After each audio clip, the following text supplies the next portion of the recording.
so much great work happening in this room. And when I think about coming to CFED for this conference, I talked to Kim Pate when I checked in, and I said, how many people were here at the first one? Because I think this is the 10th one. And she said, well, it was kind of a learning conference, maybe 14 people. It's 1,200 people strong from across 49 states. And I point that out because anybody who knows Andrea knows she's very goal-focused. So I look forward to the next conference where we have all 50 states, and I know that will happen in moments' time. But the asset building work and movement has just been incredible, and so I want to also thank Bob Friedman for his legacy in this work and his leadership and his partnership with Andrea Olivier as well as the whole CFED team. It's a delight to be here. So I briefly want to just talk about 4 quick things. One, I want to kind of ground us. It was so great to see the faces and the energy of the children and the families in the documentary. But I want to sort of talk a little bit about what we're seeing in the country, why we think there's a case for a 2-generation approach, which really builds on decades of work of many of you in the field and others that are not in this room, and where we're seeing the 2-generation approach sort of take traction and gain momentum and push for some results that are different than what we're currently seeing, and then leave us with a couple words for a call to action. First, when we think about the trends, about what's going on in the world that our children and families are living in Washington, many of us were focused on the census numbers that were just released. And it was the first time that we saw, since the Great Recession, kind of a stabilizing of the numbers. That was a reason to sort of take a breath, but we're still facing an incredible crisis with 1 in 4 children under the age of 5 living in poverty. And for African American children, that's 42%, and for Latino children, that's 36%. This is not only sort of a moral crisis situation, it's also an economic imperative that we've got to think differently about our current generation and the next generation coming up. When we also think about the numbers, while we have seen the poverty rate start to sort of stabilize, what we are seeing that's very alarming is an incredible widening of the gap between the top percentages and the bottom percentages of families from the economic status. It's grown sort of 30 to 40% over the past 25 years, and it's got no signs of slowing. This puts us on a very dangerous path about this side of America and that side of America. And when we think about how we move forward, how do we move forward together? Last fall, we went across the country with a series of focus groups, both with a bipartisan polling team, to talk to mothers and fathers, single and married, all race, all ethnicity, from New Mexico to New York City. And a couple key themes that we heard to ground what's behind these numbers and the real voice of families. First, what we heard without question was, it's really about stability, then security. And how asset building is such an important thread that can take you from stability to security. We have to really recognize that where the situation of most families. One mother said, I just want to be able to go to the grocery store, buy what I need, and not have an anxiety attack. And I think as we all sort of sit in the conference rooms and talk about our strategies, we have to be really grounded in the reality of the lives of families. At the same time, when we talk to mothers and fathers across the country again, they didn't describe themselves as poor. They did not say, we asked, do you feel low income and poverty? They said, that's not me. That's potentially my neighbor down the street who I'm helping. And I think as we think about the asset building work, we broaden that definition to also mean the human capital side of it, the social capital, that we're really building from a position of strength and resilience. Now in today's world, when we think about why would a 2-generation approach make sense, for us, we really see 2 important factors. One, there isn't a lot of new resources right now. We really have to think about how are we realigning, reconnecting systems that serve children and parents. How can we bring them together? How can we break out of the silos?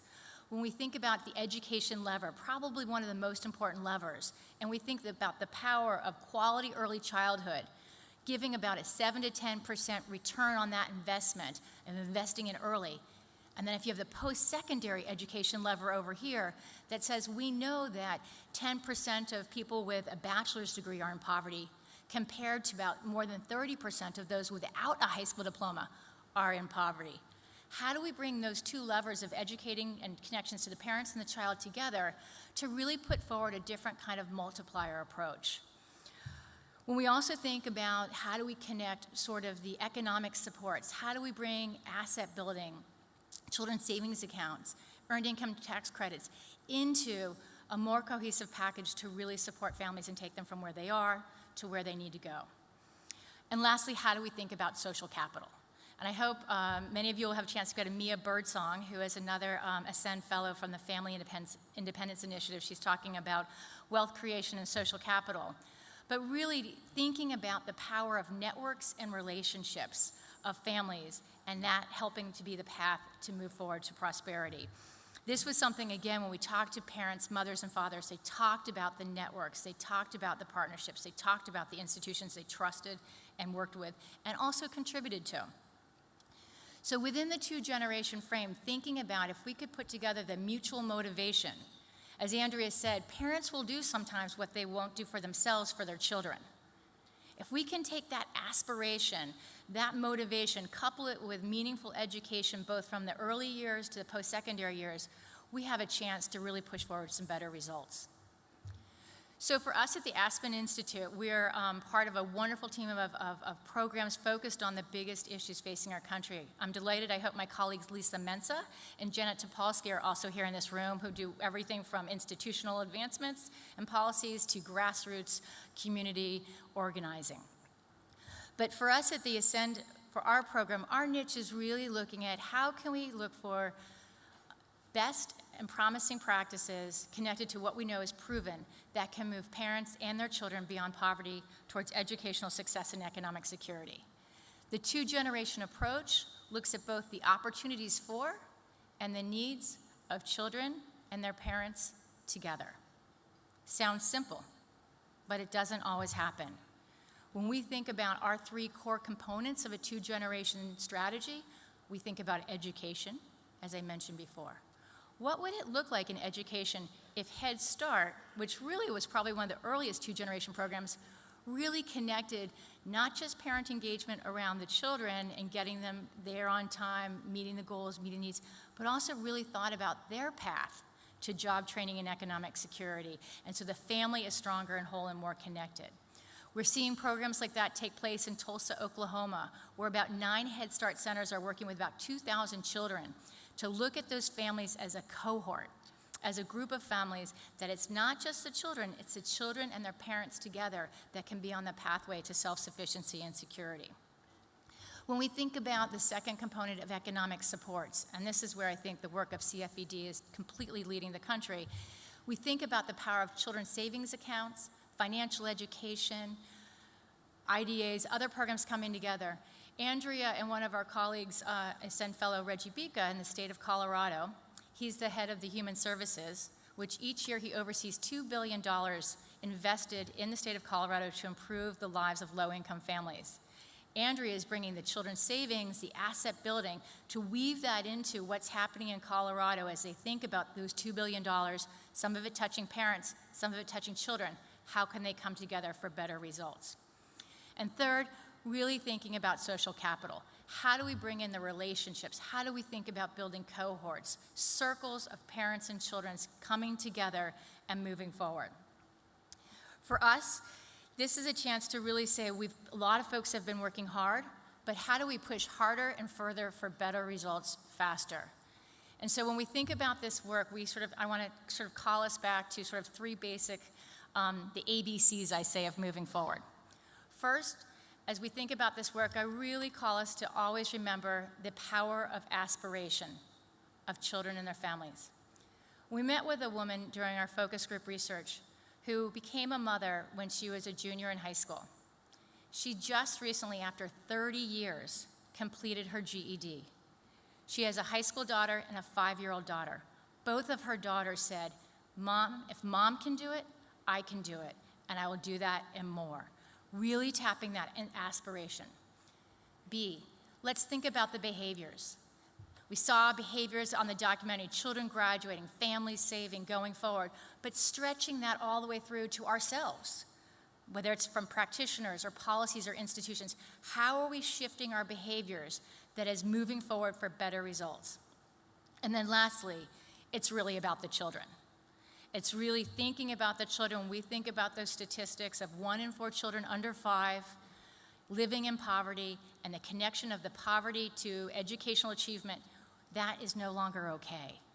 And how, as we think about children, can we think about children and parents together? So with that in mind, there is no one that actually cares or thinks or focuses more on children than my old boss, Sterling Spearin. Sterling is probably one of the most passionate, committed leaders in the philanthropic community. He's served sort of in his formal role as CEO of the Kellogg Foundation since 2006. Prior to that, he was the CEO of the Peninsula Community Foundation. He's worked for Apple. He's been in different places in the philanthropic path. But one of the things that I think Sterling might also say he's most proud of is also having spent time in a classroom and also being a proud father of 2 boys and sort of being in the game from a philanthropic standpoint, but also from the personal standpoint, because the personal drives our mission. Under Sterling's leadership at the Kellogg Foundation, there has been a powerful focus on all things children. Are children healthy, in secure families, educated? Sterling has always been a voice on diversity and inclusion. He has led the foundation's charge to really bring racial equity alive, both in the grant making in the institution and out in the world. He has been someone that has said, let's keep the private sector involved.